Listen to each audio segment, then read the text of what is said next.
This is CGTN, China Global Television Network.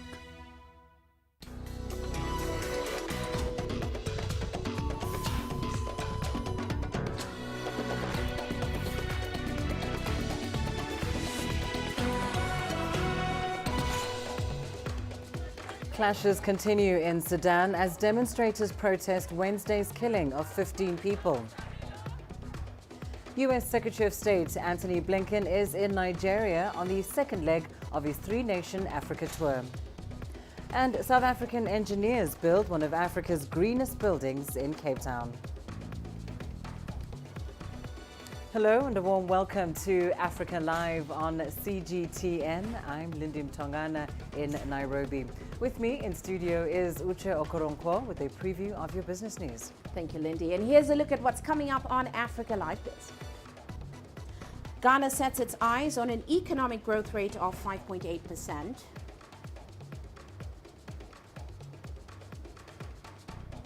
And Egypt signs an agreement that will boost its ties with China. Of course, all that coming up within the program. For now, back to Lindy. Thanks, Uche. Well, let's start the hour in Sudan, where protests have persisted in the capital, Khartoum, as well as other major cities. The demonstrators are now reacting to the killing of 15 people by police on Wednesday. The Sudanese police have said they will investigate claims of shootings by security personnel. State media, however, has reported that internet services will be restored gradually. The military takeover in Sudan has elicited international rebuke, including the freezing of military officials' accounts. There are also calls to release detained Prime Minister Abdallah Hamdok and a democratic return to civilian rule. Well, earlier we spoke to political analyst Amira Al-Sayed for some insights onto the situation in Sudan. Let's take a listen. Since the 25th of October, Sudan has been plunged into like a whirlwind of political instability, and such instability reached its peak yesterday when 15 people lost their lives as the armed forces used like force in order to oppress people who were talking to streets to express their anger against the military takeover.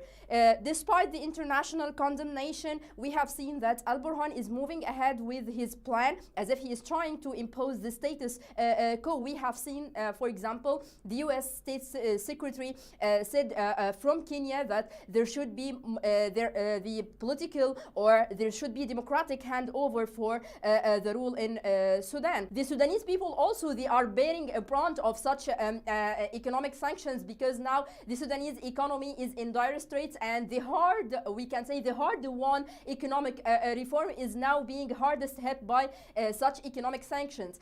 There has been also a certain report that the Congress is mulling over a certain resolution to impose sanctions over army leaders in order to all those who were responsible for such oppressing demonstrators, they should be held accountable. So I think there should be more sanctions, but a sanction that did not harm the Sudanese people who were bearing the brunt of such economic and political instability.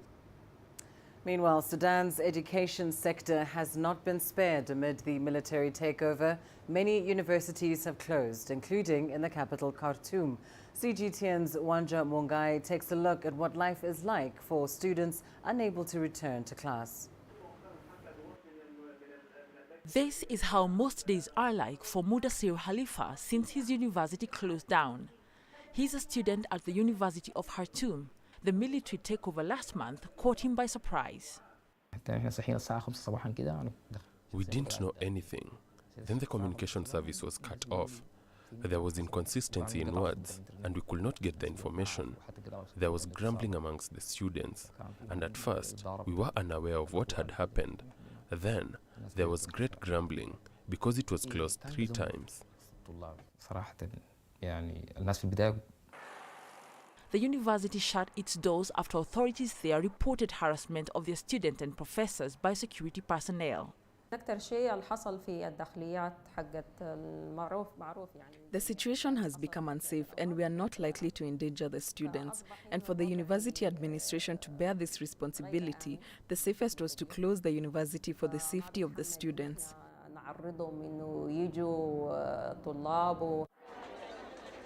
The political uncertainty has left many students and lecturers here hanging, not knowing what's next. Taking into account the student's psychological situation with the length of time, and lessons can be reviewed before exams, then we start with exams.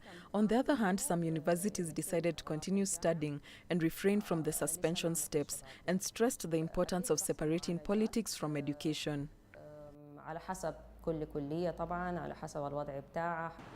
Some academicians are urging for learning not to be interrupted by political affairs. Education must be separated from politics because this affects the level of educational attainment of students, even at the level of families. Sudanese students refuse to suspend studies, considering that the step affects their academic achievement and distances them from the educational process towards the marginal labor market.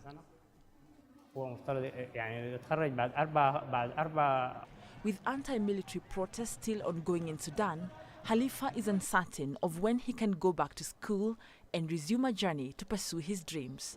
Wanjamungai, CGTN. Here in Kenya, 3 convicted militants who escaped from a maximum security prison near the capital, Nairobi, have been recaptured. The Directorate of Criminal Investigations, in a tweet, said the convicts were arrested 180 kilometers away from Nairobi in a remote village in Kitui County after detectives received a tip-off from locals. Witnesses reported the men were asking for directions to Boni Forest, which borders Somalia. The escapees include Muhammad Ali Abikar, who is serving a 41-year sentence for a 2015 terror attack on Garissa University that left 148 people dead.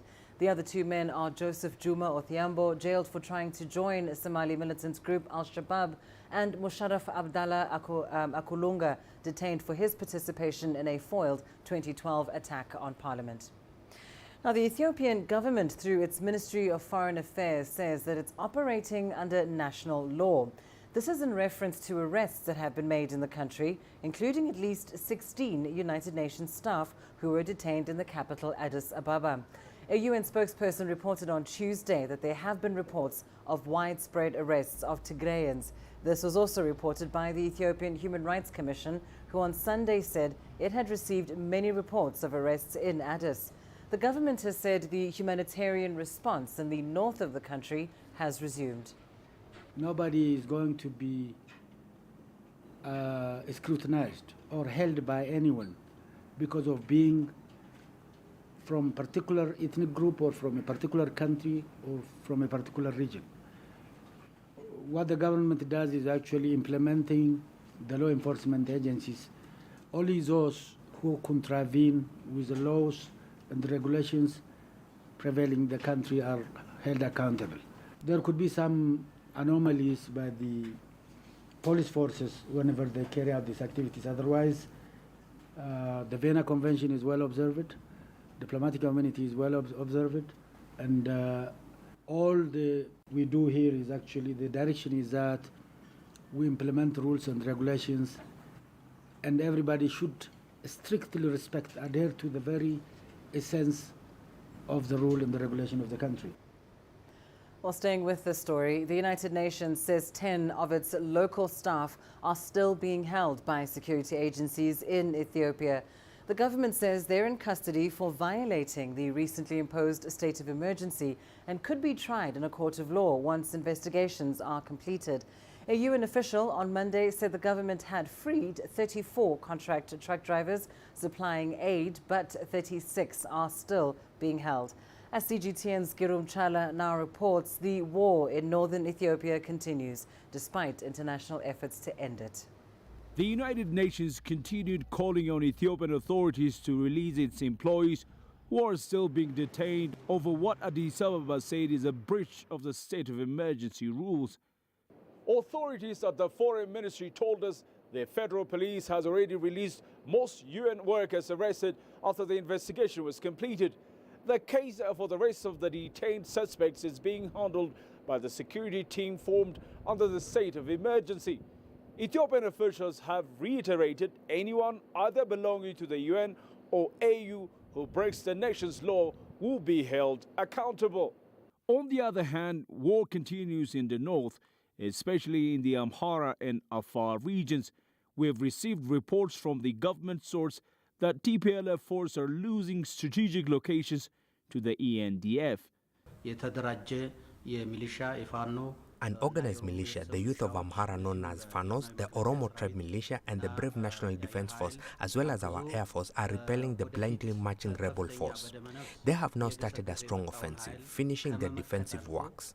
Due to that, the town of Kemise is under a roundup by our forces. This is because people have responded to the government's call to defend their nation. It has been quite some time now since Ethiopia declared a state of emergency to, quote, better secure the country. Life in Addis Ababa and other major cities remains normal. We're going to school and everything is going peacefully, as we can see.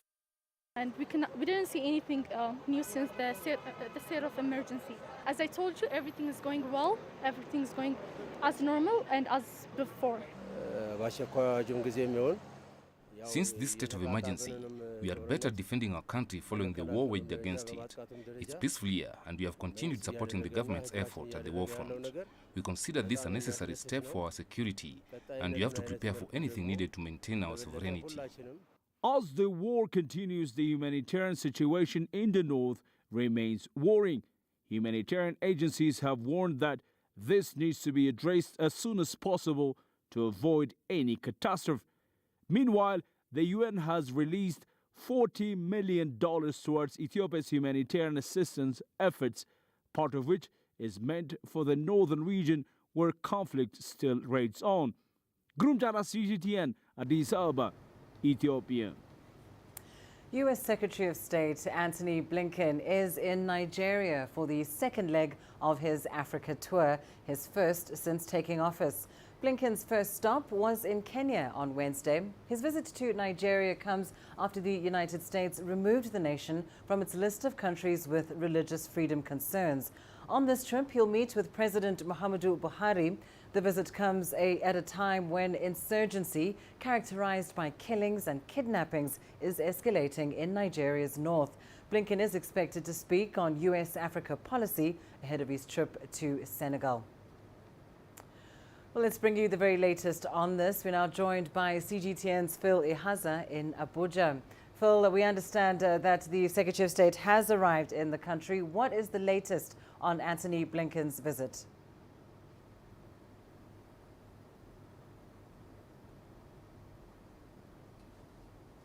Well, thank you. Yes, indeed, the U.S. Secretary of State has arrived in Nigeria, Africa's most populous nation. That is confirmed. He arrived, around 13 GMT, thereabout. That's about 2 p.m. local time. He has also visited the presidential villa where he met with President Muhammadu Buhari, but behind closed doors, of course.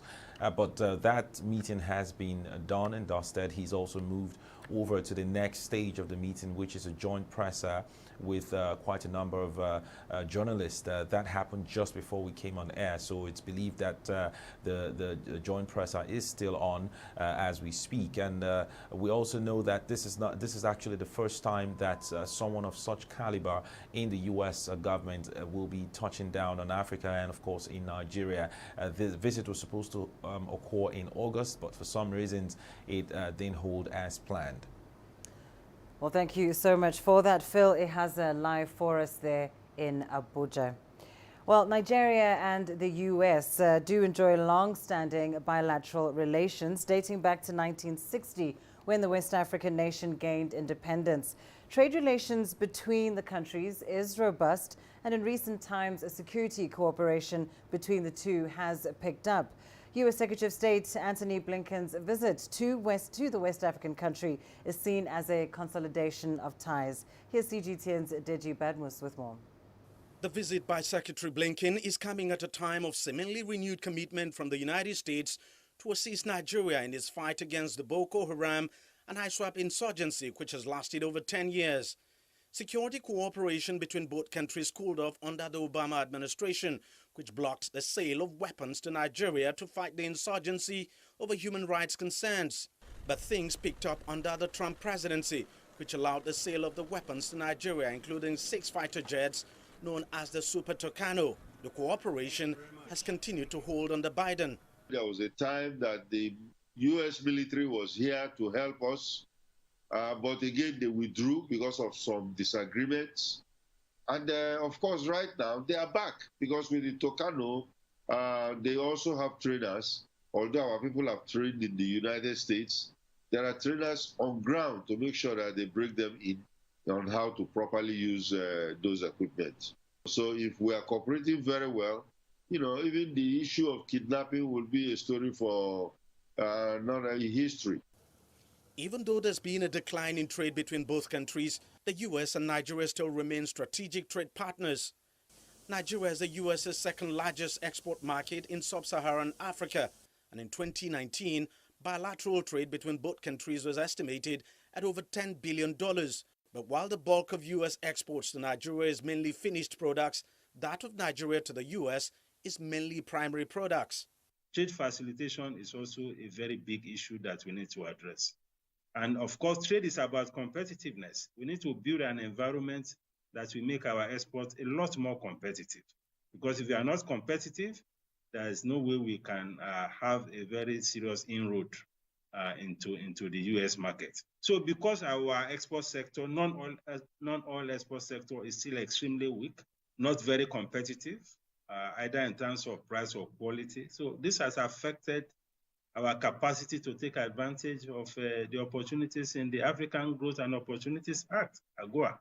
The U.S. has also been facing stiff competition for the Nigerian market from Asian countries like China, which accounted for about 30% of Nigeria's total import value in the first quarter of 2021.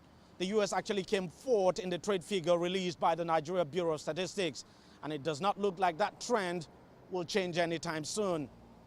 Deji Bademasi, CGTN, Lagos. Well, let's bring you some analysis now on the U.S. Secretary of State's visit to Nigeria. And for that, we're joined by Paul Ejime, an international relations expert, live with us from Lagos. Paul, thank you so much for your time this evening. Now, the U.S.'s top diplomat is in Nigeria for a state visit. What does that say about the state of relations or ties between the two countries?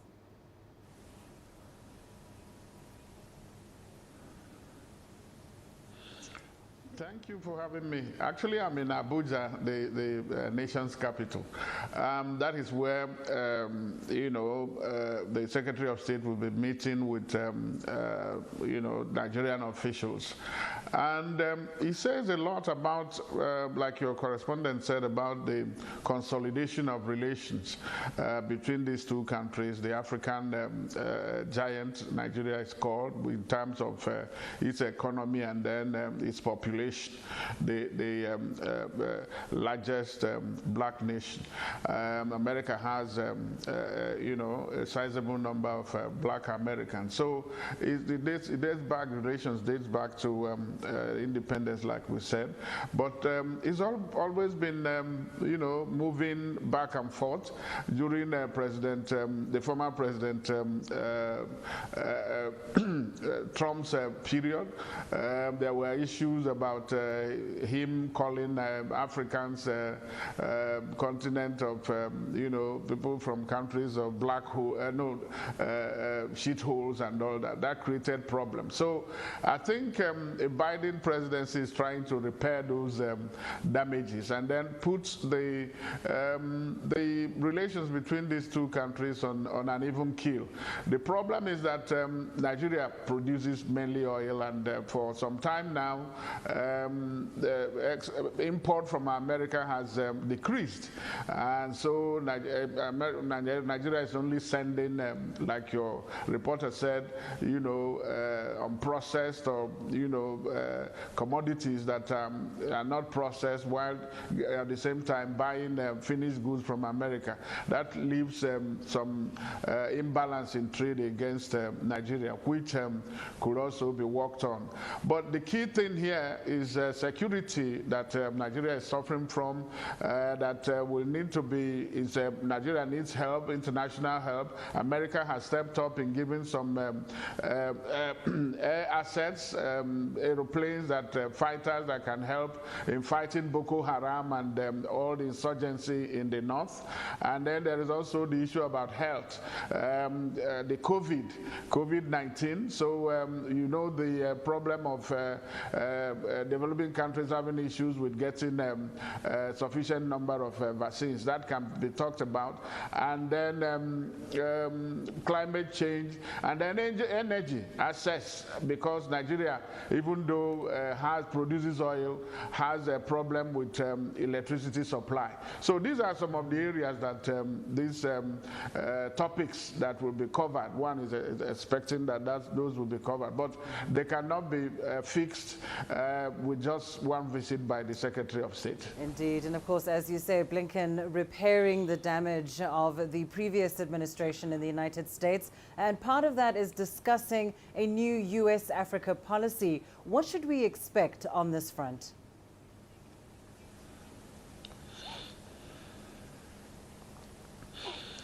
Well, I think Nigeria and in fact America should do well to lower the expectations, because usually even when Obama was elected, they thought, well, this is a black American that he will, or African American, it was going to be, you know, too many advantages. But it came and it had gone. The fact is that American presidents are elected by Americans, and then their primary responsibilities to Americans. Africa remains on the fringe of international relations, because of they are looking at the interest. What is there for them? Market, yes, but at the same time you have to assert yourself. You have to look at the way you can play. International politics is played by the big boys. Nigeria can do so as the largest black nation on earth, but you have to also to grow your economy to the point where people will begin to, you have balance of economic power, military power, and then respect for human rights and democracy. These are the things that play at international politics, and so Nigeria needs to, unfortunately, Nigeria is not doing so well in some of them, and so needs to, you know, buck up and to be able to reckon with. In the past, it used to play very well when it used its oil power to get the independence for some African countries in Southern Africa, Zimbabwe, and all that, even playing a role in anti-apartheid and all that. But that has been dwindling, but it can also be ratcheted up in terms of with good leadership.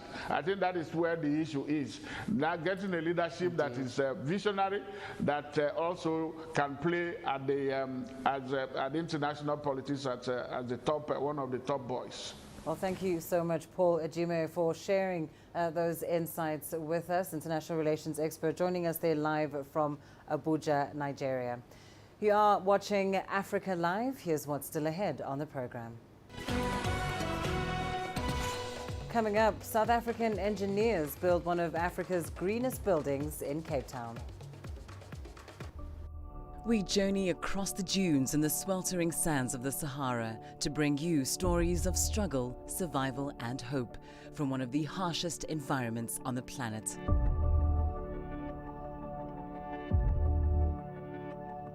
هذا العام كيف نقولوا عام الأول برضو جفاف.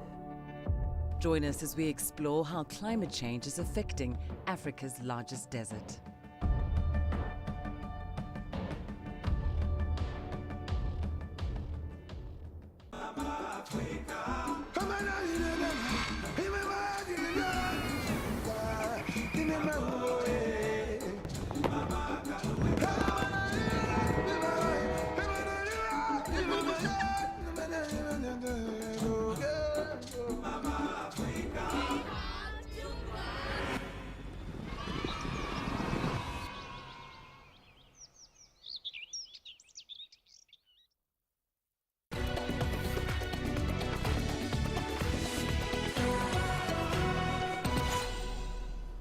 We start in Zimbabwe now, where road traffic accidents have increased by 27% in the first 9 months of the year compared to the same period last year.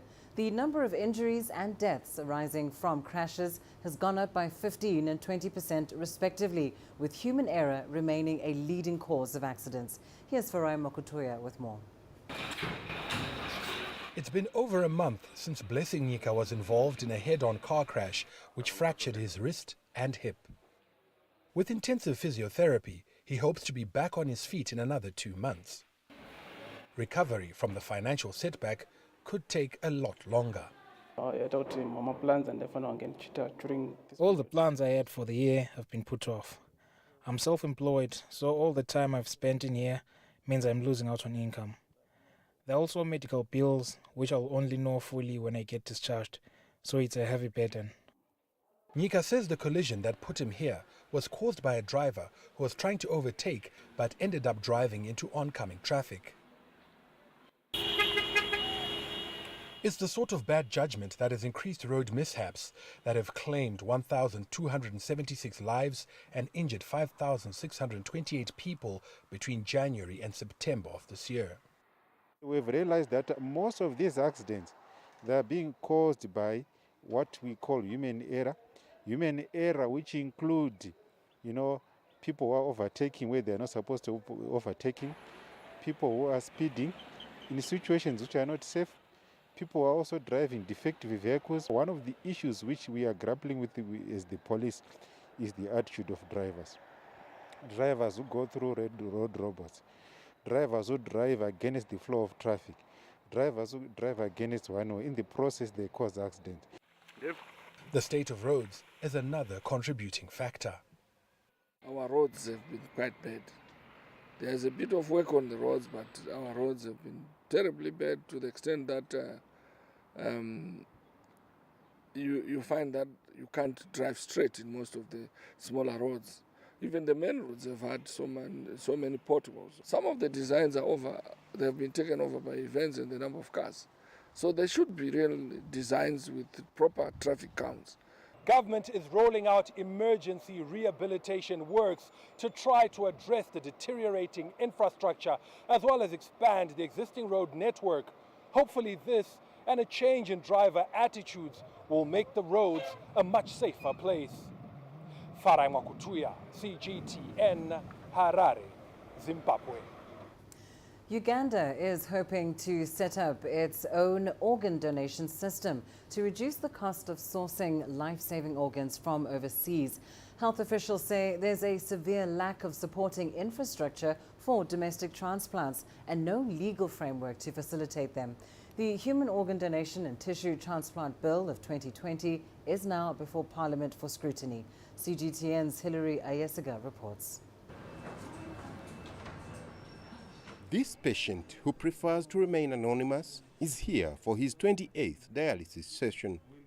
He's suffering from kidney failure, but his main worry is the high cost of treatment.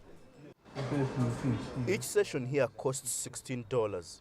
If you want medicine, you also pay $16 more, and the money is paid on every visit. He visits the hospital twice a week for dialysis. His relatives are now planning to take him abroad for a kidney transplant. About 1,000 patients who visit this health facility are in dire need of organ transplant, but they can't get the services here, and the cost of treatment abroad is way above what they can afford. Because now, a lack of facilities to perform surgery has also been a major challenge. The country has now completed the construction of an organ transplant theatre. And to facilitate its operation, Ugandan lawmakers are drafting a law to regulate transplants. So we considered and passed a law to provide for donation of organs and tissues and also transplantation of those organs and tissues, because we don't have a standalone legislation. Doctors are upbeat about the move. If patients are able to get a transplant done in this country, we could actually even expand the donor pool to not just people who are live donors, but probably even to deceased donors. And that would increase how many organs are available for our patients. However, the proposed law will also prohibit commercial dealings in human organs, tissues, and cells. The government plans to select which health facilities can do organ transplants. For now, this could be good news for patients in Uganda, but there may still be a long wait before the law is in place. Ilara Yesiga, CGTN, Kampala, Uganda. South African engineers have built one of Africa's greenest buildings in Cape Town. The owners of the property, called The Ridge, asked for a green building, and engineers came up with several solutions. One of them is a very simple and sustainable alternative that even school children were able to chip in terms of the construction work. CGTN's Julie Shire has more. As the effects of climate change become every day more challenging, simple solutions have had to be found. Here at Ero School, students churned out eco-bricks used to fill the voids of the Ridge building in Cape Town. There are eco-bricks available throughout our communities. It's a very community-focused initiative, and there's so much value in that. And I know that Eco-Brick Exchange are working hard to create a value so that it's not only about the material, but it's about the people who are collecting in the environment to create these eco-bricks. This is a first in terms of commercial application of eco-bricks in a corporate building, and it's a great example of a teamwork between the property owner and the tenant. So in this building there are 12,500 eco-bricks. All similar to that? Yeah, and they are underneath, they're within the floor of the bathroom. The Ridge is fitted with a smart energy system contributing to a lighter carbon footprint. One of the key moves that we made in this building was to imagine it as a step in this transition towards net zero and, in fact, carbon positive, to be in a place where we can design buildings that aren't extracting from the environment, but are actually giving back to their environment. The Ridge incorporates design elements that save energy, setting the tone for other future green buildings. What we can do next, what can we do better, and looking at the targets to try and hit our net carbon zero in 2035, because that's just a target where we're getting to. We've got to go a lot further than that. So the Ridge, I think, is really us as the V&A waterfront showing the industry what is possible in a commercial environment to deliver a building that really does do all the commercial things it needs to do, but does it in a way that's very, very sensitive to the environment. That's a huge part of this journey, is the behavior change. And that ties in very well with climate change, because this is the journey that we're all on, that the world is on, to understand how serious climate change is. Where there's a will, there's a way, and this building is an example of how communities can work together with big corporates and make a positive change in the environment. Julie Shire, CGTN, Cape Town, South Africa. Well, time now for your business news. Here's Uche Okoronkwo with the latest. Thanks, Lindy. And coming up on Africa Live Biz. Ghana sets its eyes on an economic growth rate of 5.8%.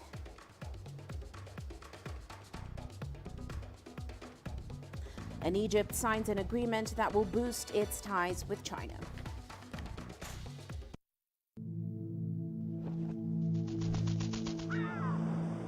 How will your world change today? What happens here? What happens there? Or what you make happen for yourself? If it matters to you, it matters to us too. Your stories are the stories that need to be told. Africa Live. Find your voice.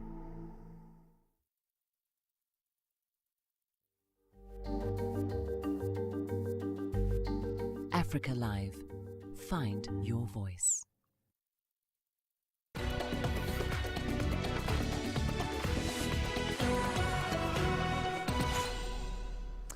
Well, let's start off in Ghana. The country has set its macroeconomic targets for next year. That's as it anticipates a growth rate of 5.8%. But those estimates are slightly higher than the projections by the International Monetary Fund of a 4% growth next year.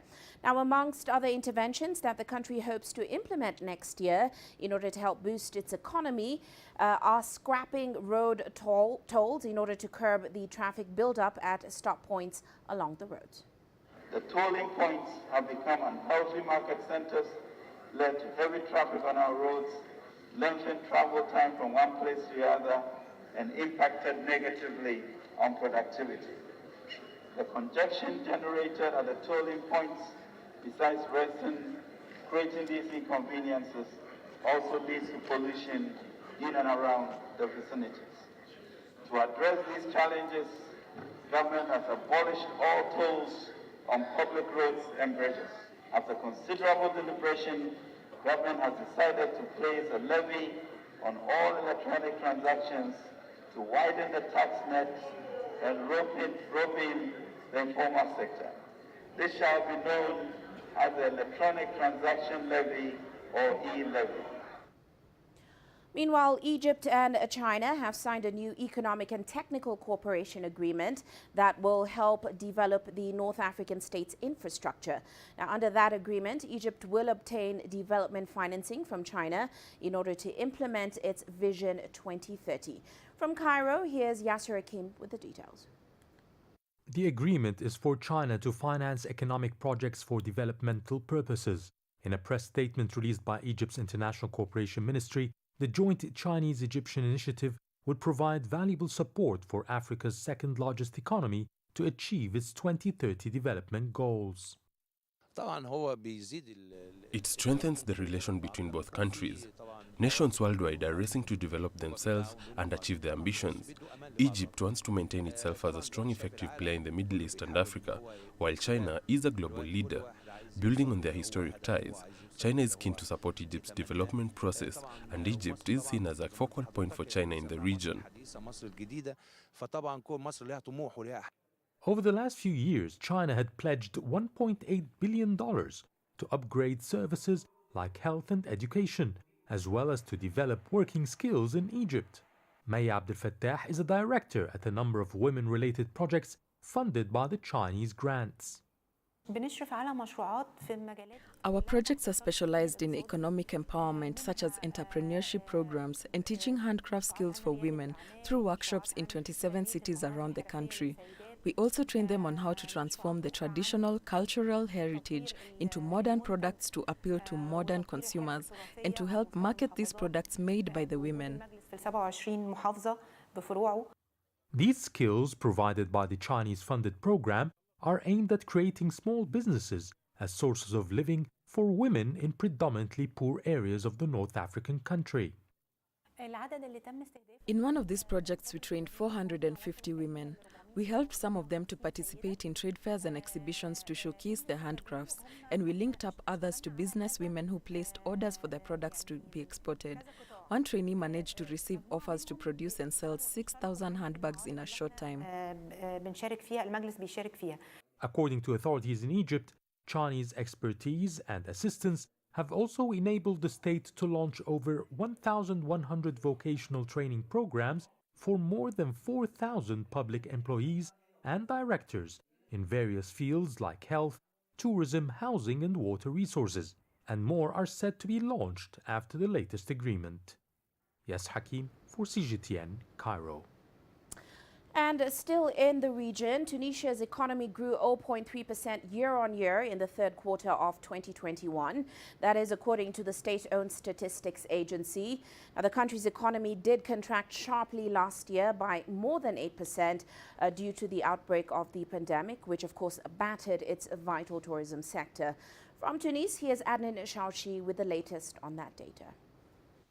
The president of the Circle of Tunisian Financiers explains that the recent positive data does not reflect the reality of the economy in the North African country. The 0.3% hike is mainly due to the improvement of the activity of energy and mines, especially the resumption of phosphate production. As for industrial production, textile and clothing industry, if we consider annual slip, GDP has on the contrary contracted compared to 2020. This is both unusual and abnormal. The Tunisian government estimates that economic growth is projected to recover modestly by 2.5% for 2021, before picking up to 3.3% in 2022. However, financial analysts insist that Tunisia will need several years to return to its pre-pandemic growth. Completing 2021 with growth will be very difficult. GDP growth will not exceed 2.5 to 3%.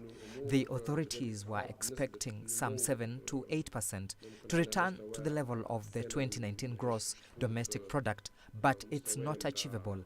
Tunisia will not even reach the average global GDP growth for 2021. Again, this is linked to the impact of the catastrophic results of 2020. Tunisia's real GDP contracted by 8.9%, this still affecting the national economy. Economists say that the past decade has been characterized by political instability. Consequently, Tunisia is facing an unprecedented economic and social crisis. Tunisia's economic downturn has been alarming since 2010. The country's gross domestic product in US dollars was around 45 billion in 2009. Now it has fallen to 35 billion. In the meantime, GDP per capita for Tunisians was around $4,500, but now it's declined to just 3,000. These numbers are shocking. They are the result of wrong policies and economic choices. Consequently, the Tunisian economy cannot grow, create wealth or jobs. In the services sector, output declined by 13.1% in the hotels, restaurants and cafes sector, and by 3.3% in the transport services sector in the third quarter of this year. Meanwhile, the National Institute of Statistics recorded a 5.7% rise in telecommunication services and 5.4% in financial services. Experts maintain that the economic rebound in Tunisia will depend on the strength of the recovery in Europe, which is the country's main economic partner. Tunisia also needs to step up its vaccination campaign and to implement structural reforms in order to boost its business environment. Adnan Shawishi, CGTN, Tunis. And now to some international news. Earlier this month, Brazil raised $8.5 billion in its first 5G spectrum auction. Now, Chinese telecom giant Huawei did not take part, but it says it is ready to provide the necessary hardware. The company has been operating a warehouse in São Paulo's countryside that can be a good example of its potential to contribute to 5G services in Brazil. Here's CGTN's Paulo Cabral reporting. These robots know their way around the Huawei smart warehouse with precision. Through a 5G network set up with 12 antennas in here, they get information on what each sector of the warehouse needs, collect the material and deliver it to the correct line. The 5G technology which implemented here already almost 2 years ago. Okay, so after that, it promoted a big change in our operation. The robots are the most distinctive feature of Huawei's Smart Campus, a fully automated warehouse set up by the Chinese company not only to improve their operations, but also to showcase what 5G can bring to Brazilian businesses. After we implemented the technology here in our process, we gain for sure productivity. Okay, so our productivity increased in more than 25%. This warehouse is a real example on how technology can change your process, can improve your process. So the purpose to have this here is to show the possibilities to other companies as well. Here, all incoming parts and products are tagged with RFID labels, so forklift operators can easily get information on where they have to be stored and then quickly retrieve the material when it's needed for production or to be shipped to customers. The 5G revolution is coming, and Brazil wants to be in position to make the most of it. But for that to happen, experts say heavy investment is needed to bring the country's telecom infrastructure up to speed. When we compare to other countries in Latin America, our infrastructure is not so dense. That creates a situation here where we have an incredible demand push with lack of infrastructure. So we hope with the 5G auction that we will have significant improvements. Huawei is one of the world's biggest players in providing 5G technology, and the Chinese company wants to show it's ready to take a leading role in Brazil's development of its telecom network. Paulo Cabral, CGTN in Sorocaba, Brazil. Well, that's all for now on Africa Live Biz, but still to come on Global Business Africa. The South African energy regulator and its energy ministry are taken to court for the country's plans for new coal plants. All that coming up top of the hour for now, actually. Thanks, Uche. You are watching Africa Live. Here's what's still ahead on the program. Coming up, the world's first virtual rhino horn auctioned in South Africa, selling for $7,000. The greatest journeys, the greatest sights, the greatest adventures. Here in Panata, this weir allows the locals to walk on water. We're far more than just TV news. We're your passport to the wonders of Africa. To bring you stories of struggle, survival and hope.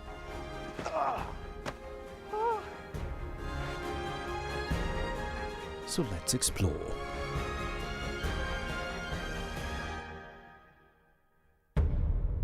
CGTN. See the difference.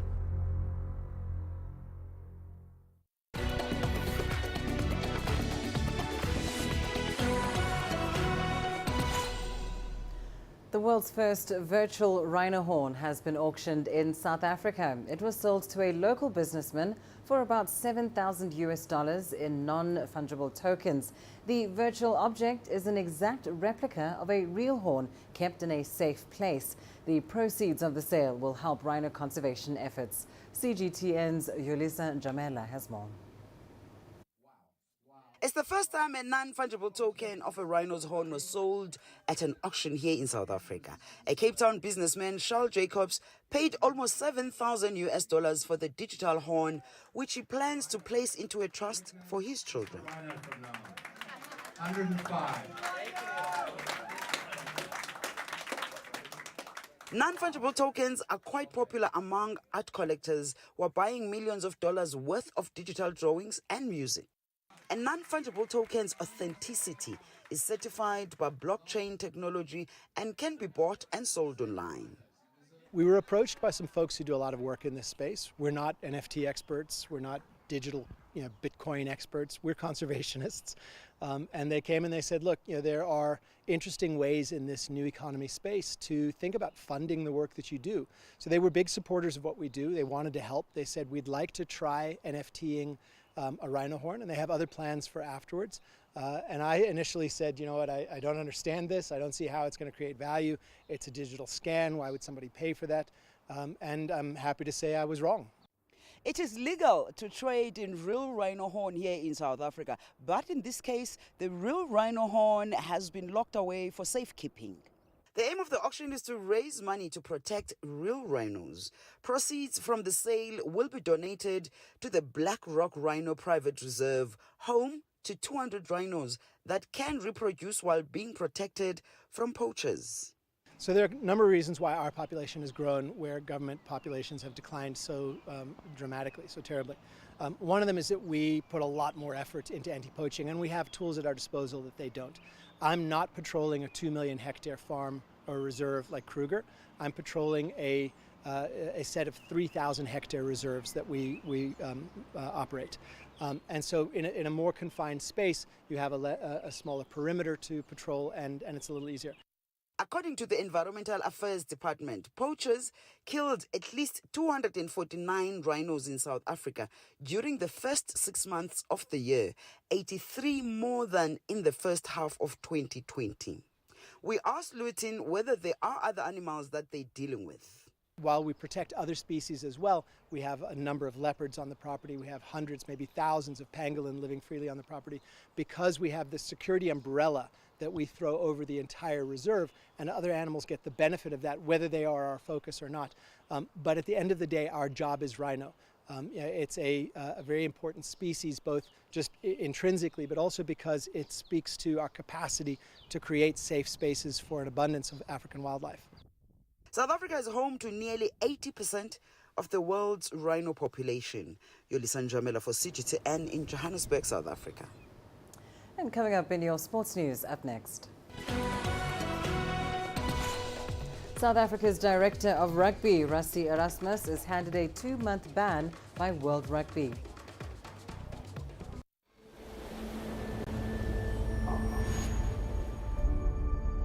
How would you create your legend? On the fields, on the tracks, in the arenas of Africa. Were you born to be a player? Could this moment be yours?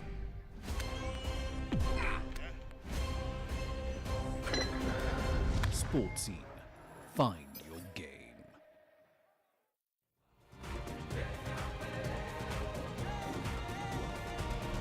Africa Live. Find your voice.